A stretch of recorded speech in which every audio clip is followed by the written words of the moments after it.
Good morning and welcome everyone. We're glad you're here, and we're really glad to have Dalton Fitzgerald start us with some opening music. How about if we have everybody who's comfortable doing so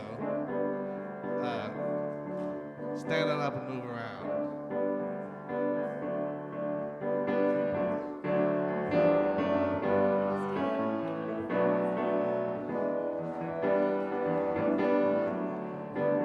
If you don't know this one, you'll pick it up. I'm choosing heaven today. I'm choosing heaven today. I am walking the road of heaven right now, saying I'm choosing heaven today. That's how it goes. I'm choosing heaven today. Yeah, clap along. I'm choosing heaven today. I am walking the road of heaven right now, saying I'm choosing heaven. I'm choosing love. I'm choosing love today. I'm choosing love today. I am walking the road of love right now, saying I'm choosing love. I'm choosing joy. I'm choosing joy today. I'm choosing joy today. I am walking the road of joy right now, saying I'm choosing joy. I choose compassion. I choose compassion today. I choose compassion today. I am walking the road of compassion right now, saying I choose compassion. I'm choosing heaven now. I'm choosing heaven today. I'm choosing heaven today. I am walking the road of heaven right now, saying I'm choosing heaven today. Said I am walking the road of heaven right now, singing I'm choosing heaven today.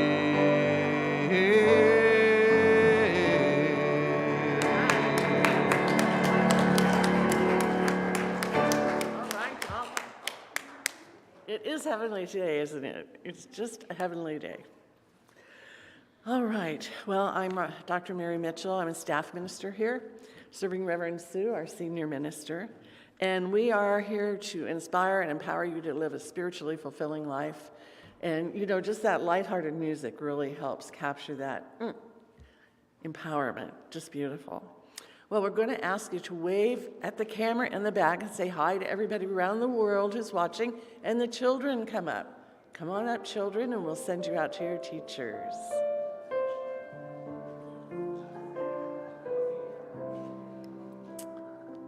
All right. Face of God, I hold you in my heart. You are a part of me. You are the face of God. You are the face of God. I hold you in my heart. You are a part of me. You are the face of God. You may go, teachers. Thank you very much. Oh, we have a child, yay. All right. And there may be more out in the cottage already, so we hope you have a wonderful day. How great. How great, great, great. Thank you, Judy. Beautiful. All right, I'd like to thank other members of the team that were here early this morning. Lindy, our sound person.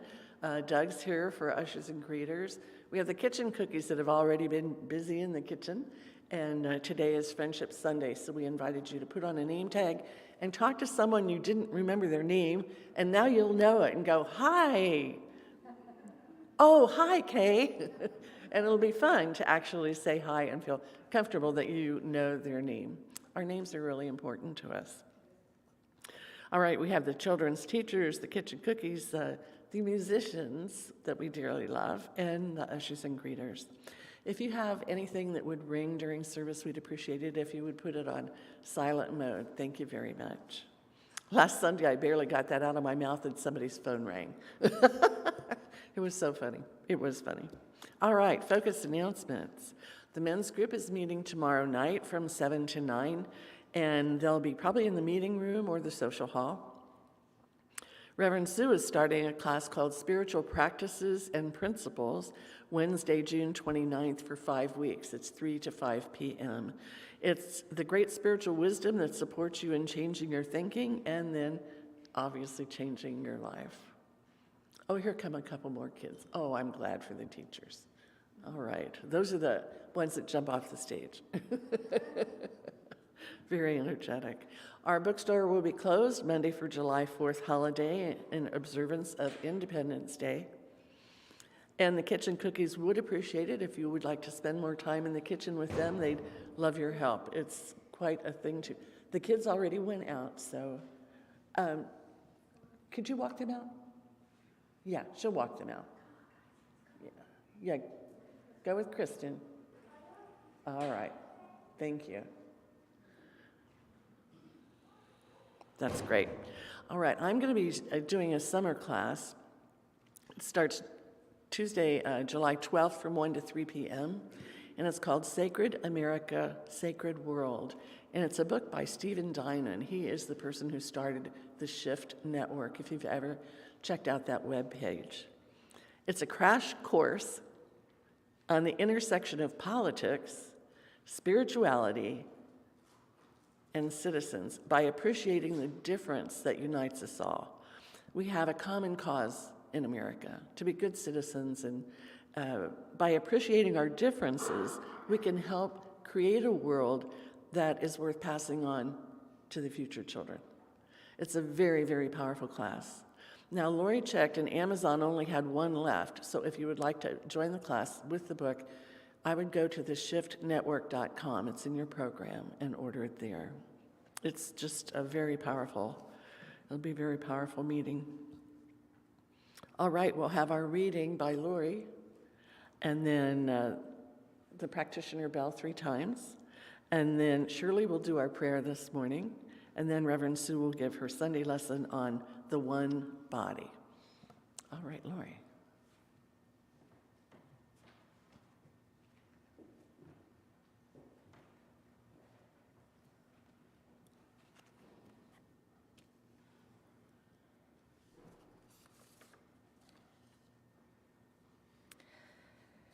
You do not have to be good. You do not have to walk on your knees for 100 miles through the desert repenting. You only have to let the soft animal of your body love what it loves. Mary Oliver, Devotions. The story of a young divinity student who was stricken with polio, and from somewhere deep within him came an unlikely voice calling him to, of all things, dance. So, with great difficulty, he quit divinity school and began to dance. And slowly and miraculously, he not only regained the use of his legs, but went on to become one of the fathers of modern dance. This is the story of Ted Shawn. And it is compelling for us to realize that studying God did not heal him. Embodying God did. The fact of Ted Shawn's miracle shows us that dance, in all its forms, is theology lived. This leads us all to the inescapable act of living out what is kept in, of daring to breathe in muscle and bone what we know and feel and believe, again and again. Mark Nepo, The Book of Awakening.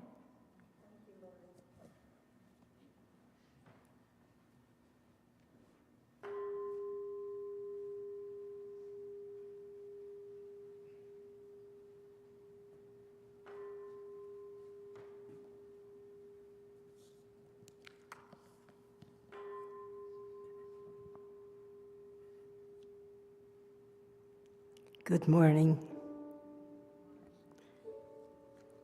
We come together this morning to celebrate oneness. our oneness with God and with each other.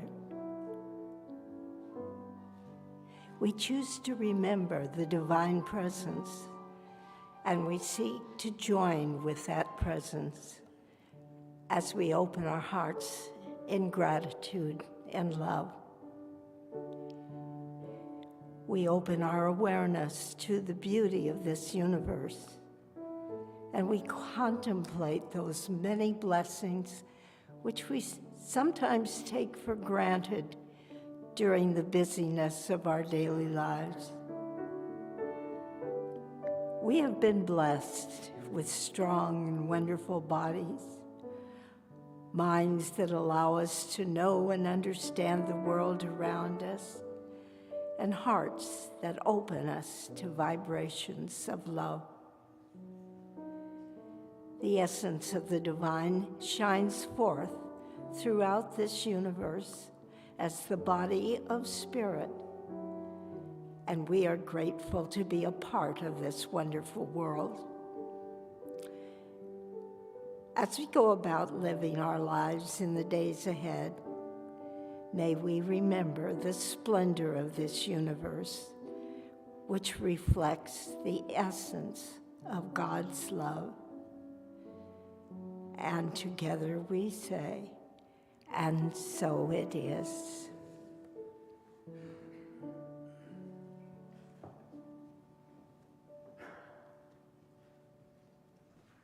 Thank you, Judy. Good morning. How's everybody? Good. I appreciated Lori's beautiful reading of Mark Nepo. He's quite an incredible author. He's done many books. So if you ever want a summer read, picking up any one of his wisdom works is very entertaining and enlightening. And I want to tag on another story about that from Mark Nepo.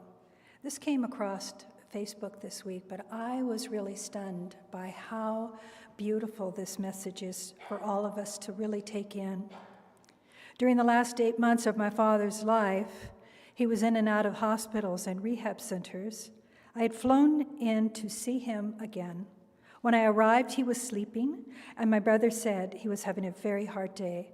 So I sat by his side, but when he woke up, he didn't know who I was. This has never happened before. I was stunned, and it felt odd and evacuating to have my father stare with wide eyes as if I were a stranger, and my own heart began to sink. I thought, so this is what it will feel like when he's gone? I took his hand and tried to remind him, "Hi, Dad. I'm Mark, your son." He looked at me like an old miner trapped underground. He looked at me as if to say, "Am I still here? Are you here to help me?" My own heart tumbled in this canyon between us. It was clear in this moment I had to be a kind stranger. I gave up trying to have him recognize me, introducing myself for the first time. "Hi, I'm Mark. I'm here to keep you company." "How are you today?" His stare softened and he gripped my hand, thankful for company. Then he looked beyond me as if to say, "No one can get me out of this, can they?" No one. Later that night, he knew me again. This was a humbling episode in which I was challenged to feel the unnerving moment that I was erased from the consciousness of the man who fathered me and to enter a reality that existed beyond my feelings, my story, or even my life. Without denying either, it was a deeply personal moment of knowing that all things are true. This was my father, the man who held me as a boy, who cried but didn't show up when I had cancer, who was lost to me for 15 years, who cried in my arms when he was 90, but who didn't know I was his son at 93. All of it is true. It is imperative not to choose between them. That's the message. But to let the many faces of my father wash into the many sides of his son's aching heart. When I learned from these passages is that the heart not only has room for both, but that life demands that we embrace both what is particular to each of us, and what exists in a mysterious complexity beyond our singular life. I've learned that we must feel both the break in our heart and the current of life that lifts us. This is what it means to be open-hearted. Touching, isn't it? It's a profound story, and a story, as having been a nurse, I'm very familiar with. But then it brings me back to all the things that we've talked about this month, this year, in fact. We've talked about feelings, emotions, the body, the mind, consciousness. It's what all the principles of this teaching are based upon, these truths. In recognizing that our bodies are continuing to communicate, and we are here to learn and to listen, and to begin to recognize what it's all about is to start moving in alignment with the source of our greatest good, and there achieve that understanding that seems to follow us as a longing throughout our lifetime. So recognizing that our body, just as it is aware of what is happening around us. Now, I am wearing a mask because I recently had contacted COVID. It came innocently and lovingly into my home. And upon realizing, after all these years of being really, really careful, on the high watch for that prickly little virus, I realized, even though I had boosted my body in every way, it just is. It's here among us. And it was my turn. But I remember the feelings of that moment of finding out that in its innocence. I thought if we could just whisper, it would go away. I remember Charlie and I just go, what do we do now? I don't know. What about church? I don't know. I don't know anything. Do I already have COVID brain? I don't know what to do. And everything just started to unfold. And I found my corner in my room. I've all my life wanted a bigger bedroom, and I now have it in my new home where I could have a chair and sit and study to my heart's content. So guess where blissfully I have been the last 15 days or so? There's been a sweet escape, not without its challenges and not without its fears. Because I don't mock COVID. I don't make fun of it. I'm still in concern of it for all of us.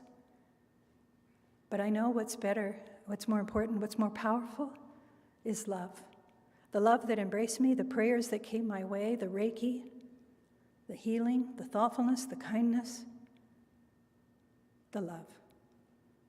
Who wouldn't get better with that? There's no booster that can contain that level of divinity. So I got better, and I got better very quickly.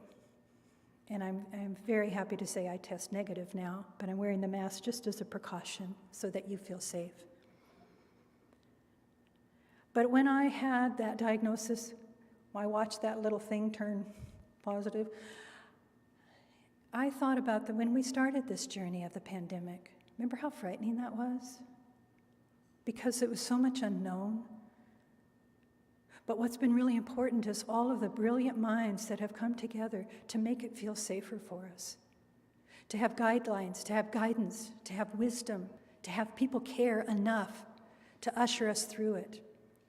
But I still couldn't help but lay at night and worry, will I be one that wakes up in the morning? Will this suddenly take a really weird turn? Is this how I retire? I don't want that happening. So I felt a little bit of bargaining going on inside of me, but then I realized this just is, and I am moving through it. So I allowed those fears to calm inside of me because I wanted to remember what I know about the body, that our cells are listening to every word, every thought, every feeling, every emotion. They're listening, they're feeling even every fear. And they're also, though, this is the most beloved part of this, they're also responding to every prayer. You have a name. You have a consciousness. And when somebody calls that name out into consciousness, when your son sings the beautiful Hindu chants that I know are healing. I'm receiving that. I'm receiving that love, and I'm knowing that it is healing every cell in my body, and I am stronger today because of it. That's what love does. So I'm going to point to how the body is always here for us, mirroring our thoughts. You can glance, I swear, watch your rear view mirror or something where you just got your resting face, I'll call it politely. Is that what you want others to see or know about you? The resting face without the smile, with a frown of discontent? Don't get caught. When you drive, just put a little sign on your mirror, keep smiling, just so that you continue to allow the body to have those messages of that inner joy. So truth is always revealed through the body, how we carry ourselves. I've shared this story with you before, but it really had an imprint on me as a nurse, watching this little man come in for his surgery. Had the kyphosis, very posture that was almost where he was looking directly down to the ground. And I thought, how do we lay him down comfortably? All these, about 1,000 pillows behind him. When he came out from anesthesia, he was lying flat on the gurney, peaceful as all get out. As he awakened, the body awakened back to its memory of holding him in this frame. And I felt like I was watching something very mysterious right before my eyes. Look at what this body's doing. Look what this body remembers. And not to frighten you, but to reassure you that if you've ever had a minor stroke, oftentimes that comes back when you're coming out of anesthesia. It's there for just temporary. It's the body moving through all the layers of memories in its body, and I'm going to speak to that. And then it comes back, and you're back to your wholeness again. So we just want to look at ourselves as the person that we are. The lines on our face are a message from your body. They're telling you what you have spent a lot of time either worrying about or laughing very hard about. So we want to see how the body has framed and demonstrated as we walk in life, as we move through the different time periods. Who are we now and how am I showing up? Isn't it refreshing when you see an elder in their late 90s and hundreds that has that gleam and that lightness to them that you just remark on? They're so alive, because they're allowing their bodies to demonstrate that. So look at your joys and your celebrations, your sorrows, and how have they framed you as you have these moments of just sitting in contemplation. Your inner thoughts, your beliefs are all mapping your physical being. Now, I've pointed to Louise Hay before, but I'm going to bullet point some of these things in case you're not familiar with her. She's a beautiful practitioner of heart, but she's done a lot of healing work and written a lot of books. She really connected with what the body speaks. So if we're talking about the body, the head represents us. Your head represents us. It's what we show the world. It's how we are usually how we are organized and recognized. When something's wrong in the head, it usually means we're feeling something is very wrong with us, right? It's all in our head. The hair represents our strength. When we are tense and afraid, we often create those bands of steel that originate in the shoulder muscles and come up to the top of the head and even down around the eyes. The hair shaft shows up through the hair follicle. When there's a lot of tension in the scalp, the hair shaft can be squeezed so tightly the hair can no longer breathe and it tends to fall out. Now, I was reading that and I thought, I don't know if I'm going to tell you that one, or I'll wear a wig so you don't go, look at her hair's thin. She must have really worried a lot about this. But I thought to myself, yeah, that's where stress can happen. We know that when we brush our hair and it seems like more's falling out if we've been stressed. So nothing to be worried about or ashamed about, but to pay attention to. Is that where my stress is? The ears. I love this one because all my life I've had really big ears, and now I'm so grateful. You know why?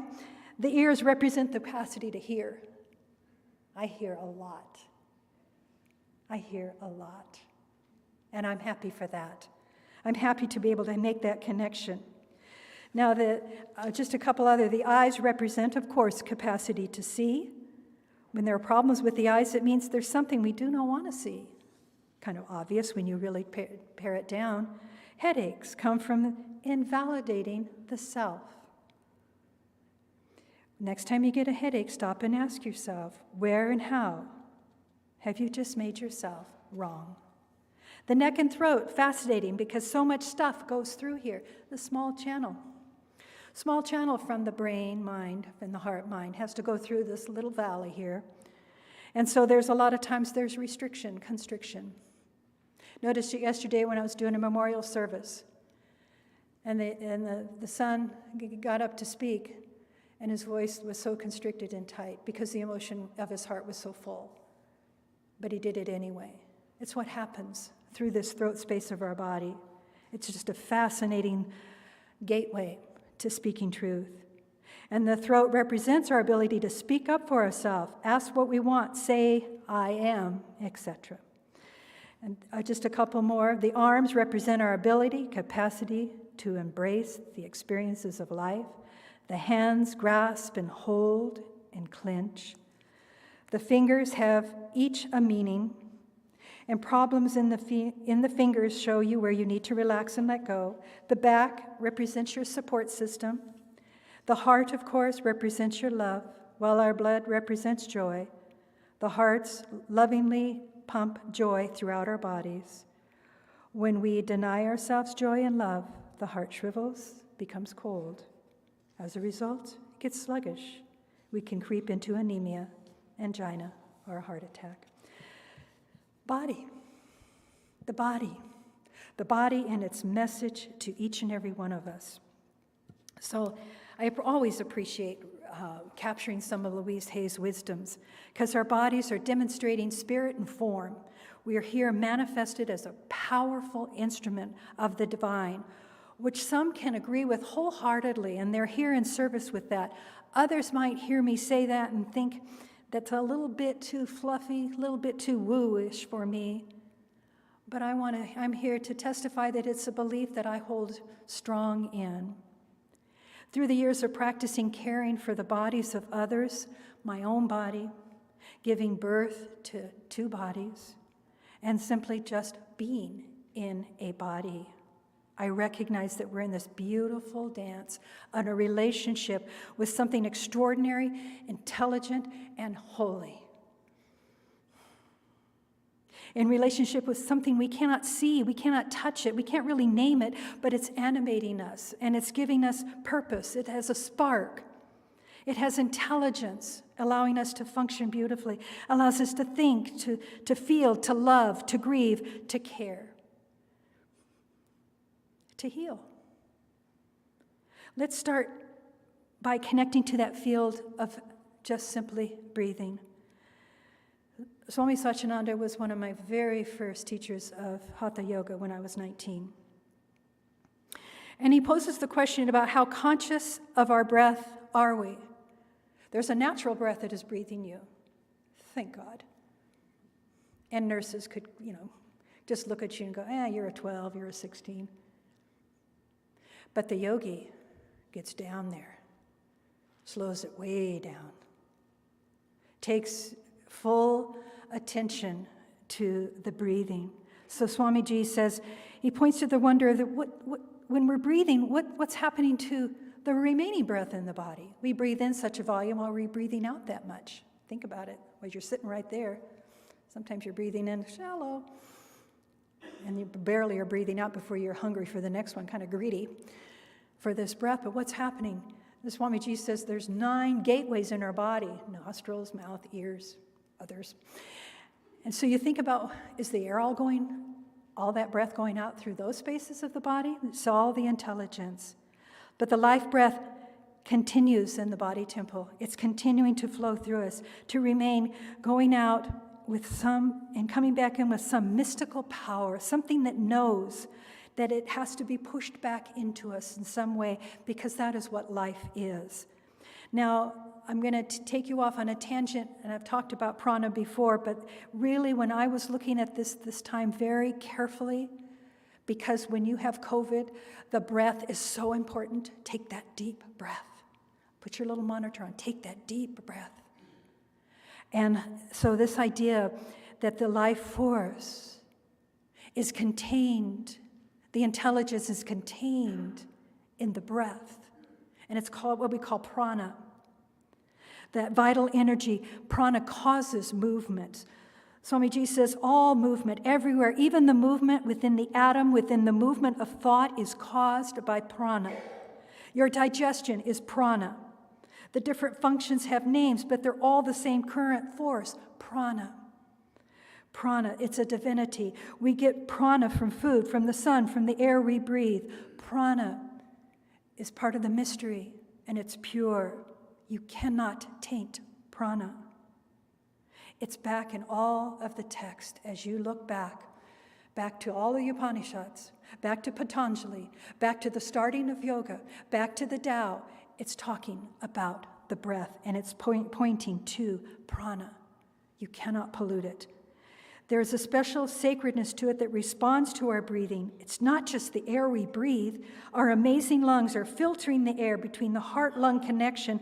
Oxygen is released into our body, which we know. Our very cells flowing with the prana, with the life force, with the oxygen, right down to our nail beds, right down to the very tiniest capillary in your body.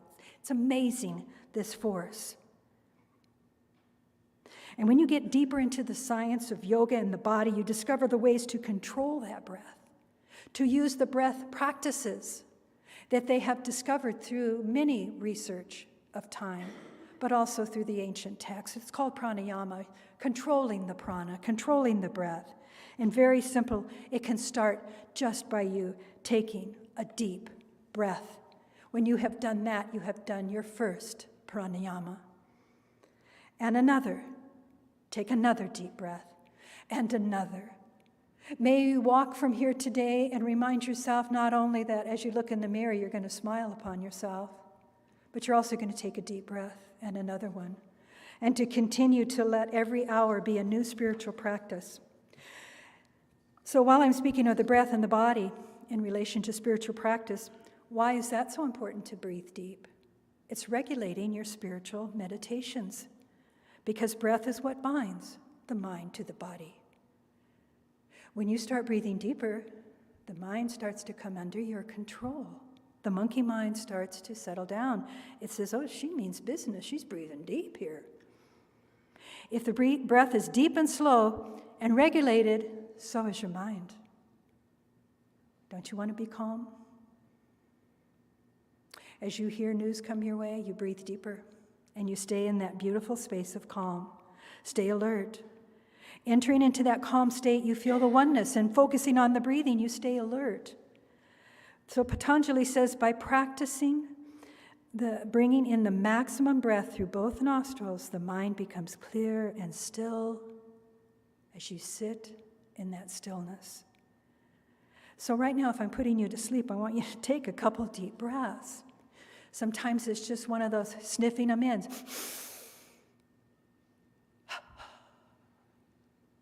And you're awake and ready for your day.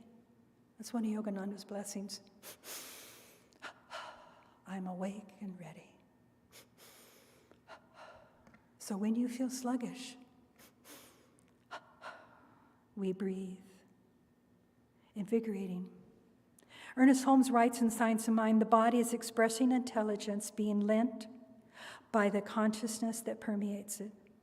We would not say that consciousness is in the body, but rather the body is in consciousness. And our physical body has evolved for the purpose of allowing consciousness to function here. If the spirit, or divine intelligence, has seen fit to give us a physical body, it would be absurd to think of a body as an illusion, unworthy of our attention. We should think of the body as a spiritual instrument now. Body is mental and spiritual. Body is not to be denied we are to affirm our body is a combination, spiritual ideas, harmoniously expressing life. That's science of mind, all about the consciousness.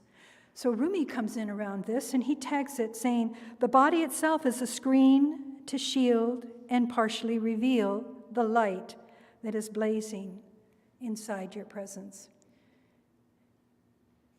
If you have the image, when you're in front of a flame, of a candle, the brilliant light, a fire, a campsite, and you watch that glow and you realize as you breathe upon it how that shapes the flame, know that what you're seeing in that outward expression, there is that same divine flame that you're breathing inside of you, and that is what you're illuminating inside. The body is this conscious instrument of the divine and manifesting whatever we are imprinting upon it. Now, Nikola Tesla was an inventor, an engineer, and a physicist. He says something very important here. Everyone should consider his body a priceless gift from one whom he loves above all, a marvelous work of art, indescribable beauty, and mystery beyond human conception, and so delicate that a word, a breath, a look, nay, a thought may injure it. So precious. Now, I'm speaking of some of the good that we feel when we feel alive with a double breath, but sometimes we can feel our breath taken away by the rolling of an eye, by being dismissed or diminished by anybody inattentively. We just need this body. I wanted you to remember back when we talked a little bit about, I have to close this talk with you, but I'm so passionate about some of the neurochemistry that goes on in our body. It's important to remember how everything is so deeply linked. 100,000 chemical reactions are happening in our brain per second. It's hard to wrap your mind around that. And all of these natural endorphins that our body is producing, the endorphins are the painkillers, the serotonins can curb our anxiety and depression, oxytocin, known as the bonding hormone, and dopamine encourages alertness and feelings of joy. There's so many more. But choosing today to honor the temple of your body, you start with some self-care, practicing perhaps, I'm going to try a cleaner diet just today, saying no to a few things that I know makes my joints hurt. I'm going to drink more water. I'm going to breathe deeper. I am going to choose to relax more. I'm going to breathe more. I'm going to smile more. I'm going to release these hormones because I know that each time I engage with any one of these practices, I am releasing that chemistry by divine right into my body, and I am healed, and I am healing those around me. Your cells will love it because you're making happy cells. And guess what? You're happy. A deep sadness will lift from you, and a deep space of pure contentment will rise. So what is blocking that in you? Stress. It can come in such subtle ways, but it's robbing us. Think about when your body's in pain. It's blocking all of this. When we're exhausted, we power through with some weird power drink that makes our heart flip-flop. But we think for some reason that that's okay, but then we can't hardly talk. But I got more energy. It's useless because I think I'm going to die. Whatever I just put in my body. All of these things are for you just to kind of look back on your weeks. How have you been doing on self-care? The person that wrote Happy for No Reason, Marcy Shimoff, says, Mona Lisa had the right idea. When we use our facial muscles to express emotion, we are triggering those brain neurotransmitters. Botox has been discovered on depressed patients who were treated for frown lines. This is interesting. They were no longer depressed because they couldn't get the face to do that. Now, sometimes we can go overboard. I remember there was a lady at retreat that had so much work done, And she would just always look at me, oh, that's so funny. I said, funny? I couldn't get a read, right? There's something when you've got so much going on, the face disappears somewhere.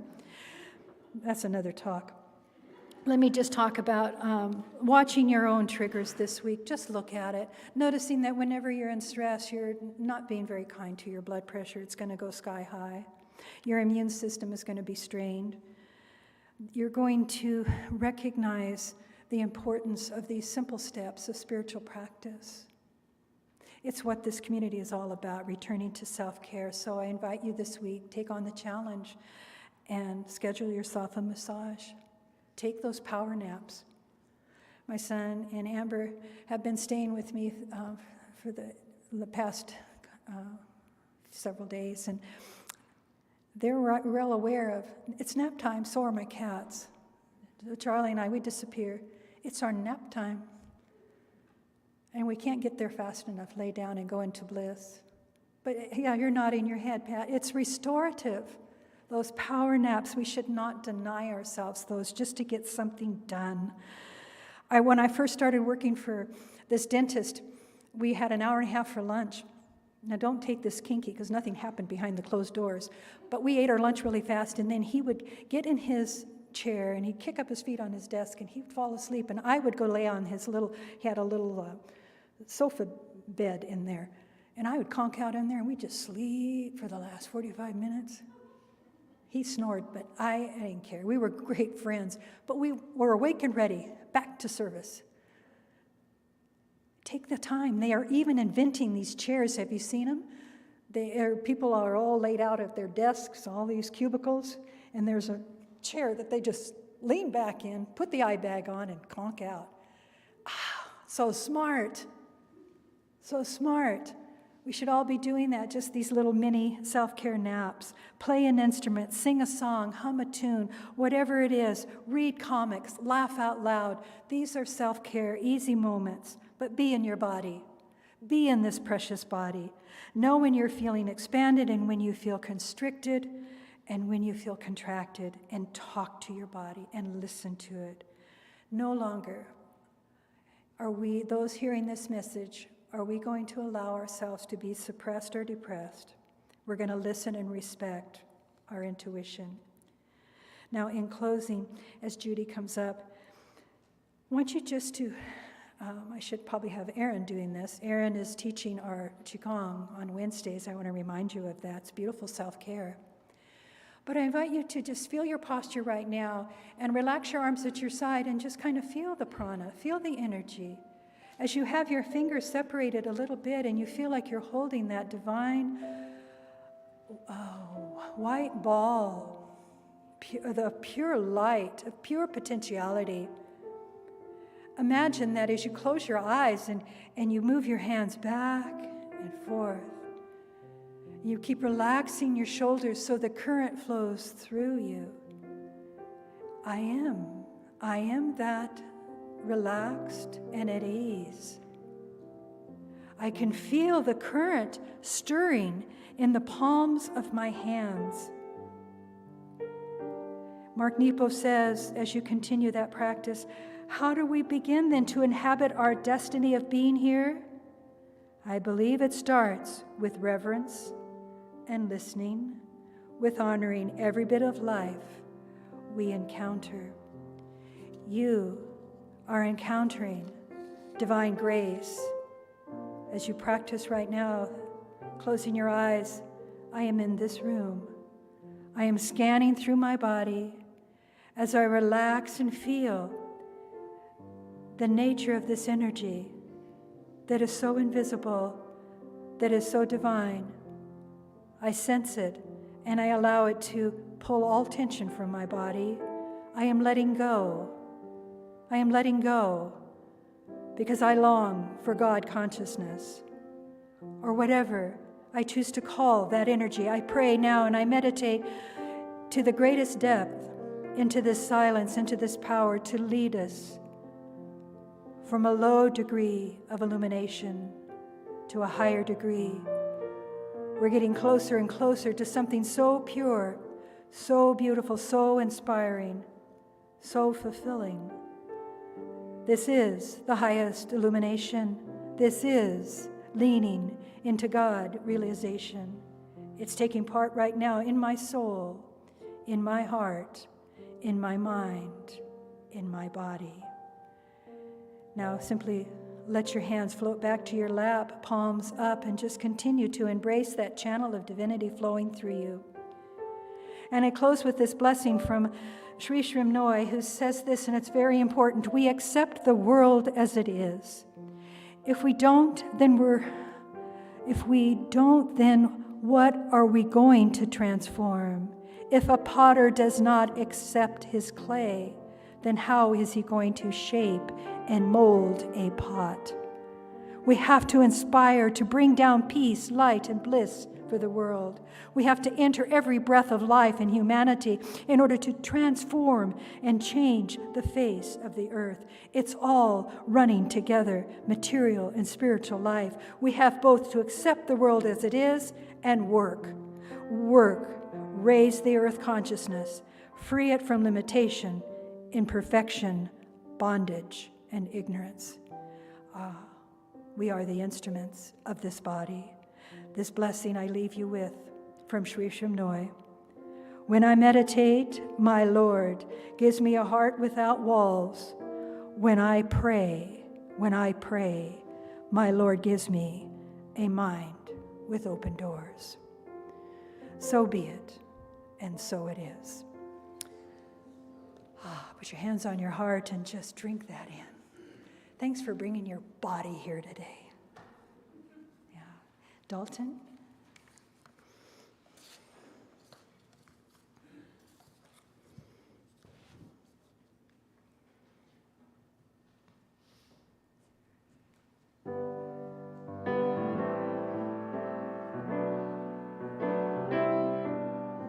Use me, oh God, I stand for you. Here I abide as you show me all that I must do.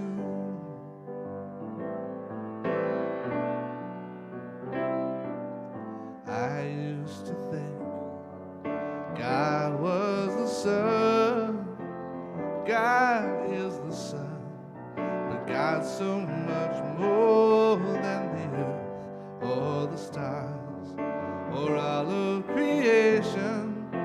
God is creator, all in all, needing us to shine its light as me, as you. So use me, oh God, I stand for you.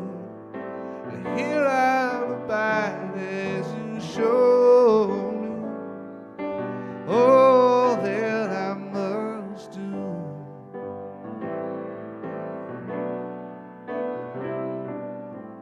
Command my hands, what must they do? Command my life, it's here for you.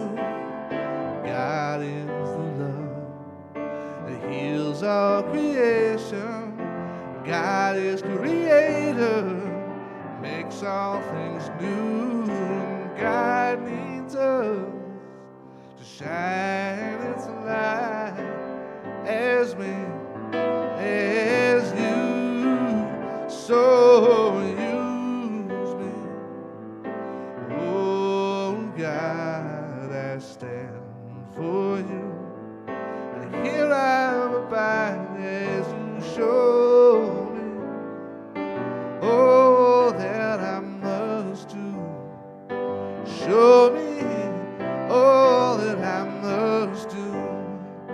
Show me all that I must do.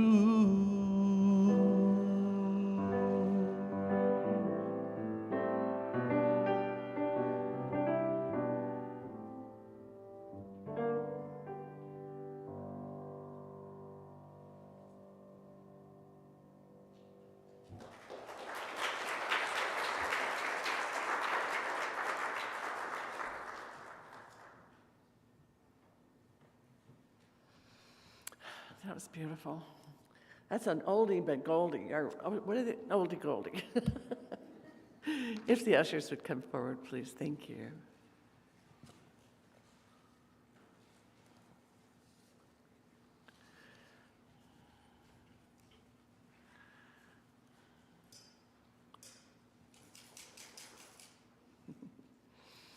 And as we prepare to give our offering, our hearts are filled with love and appreciation, since what is offered here is for this spiritual well-being of our center and ourselves. And so we're filled with gratitude, knowing that life stays in balance, for as we give, we do receive.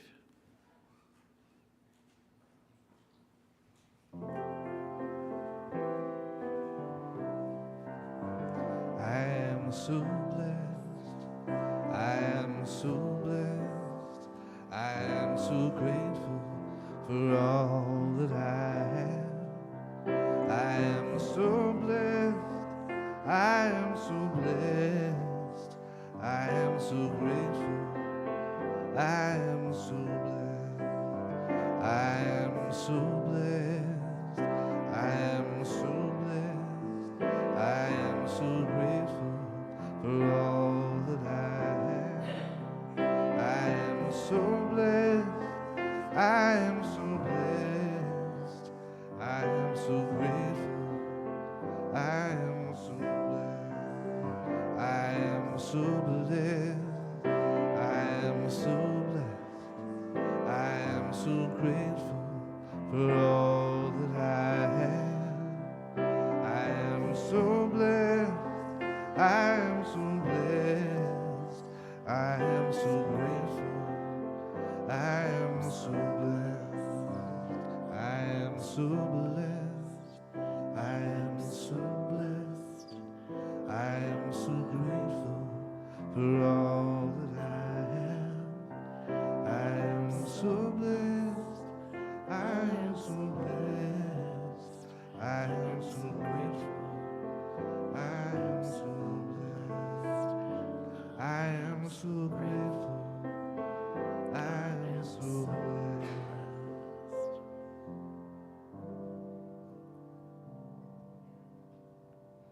I give thanks for these blessed donations received in the offering this morning and that come in during the week. And I know each dollar supports this spiritual family in many ways as we grow together, pray together, and give thanks for all that the center has blessed us with today and always. And so it is. Thank you, ushers.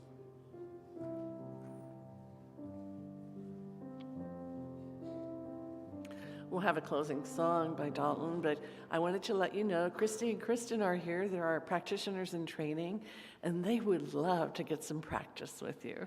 So if you would say, find them up here by the bell, and they'll either take you in Reverend Sue's office or up here, but somewhere where it's good to talk, and give them a chance to really show what they've learned over 2 years. It's been 2 years of training.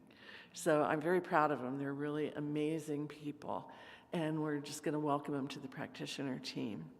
So Dalton, what have you got for us for a final song? Let's have everybody stand on up, please. All right. And there's a potluck in the social hall, so you'll want to be partaking of that also. Go ahead and stretch yourselves out, establish some space around yourselves. This has a little bit for you to sing along with after this little introduction, which you may be familiar with, but if not, you'll pick it up. Because there was a time in my life I thought I'd have to do it all for myself. I didn't know the grace of God was sufficient. Didn't know the love of God was at hand. But now I can say, if you are discouraged, struggling just to make it through another day, you've got to let it go, let it all go. And this is what you have to say. Here we go now. I release and I let go. I let the Spirit run my life and my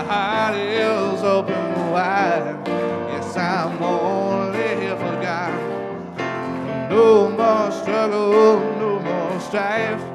With my faith I see the light. I am free in the Spirit. Yes, I'm only for God. Let me hear you now. I release and I let go. I let the Spirit run my life. And my heart is open wide. Yes, I'm only for God. Well, no more struggle, no more strife. With my faith I see the light.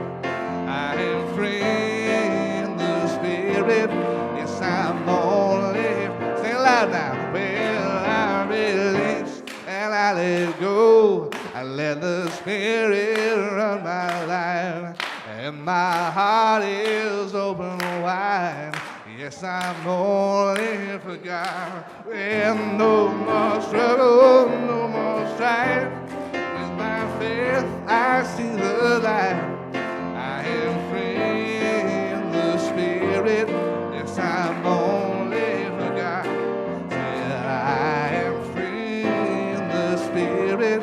Yes, I'm only for God. Well, I am free in the Spirit. Yes, I'm only for God.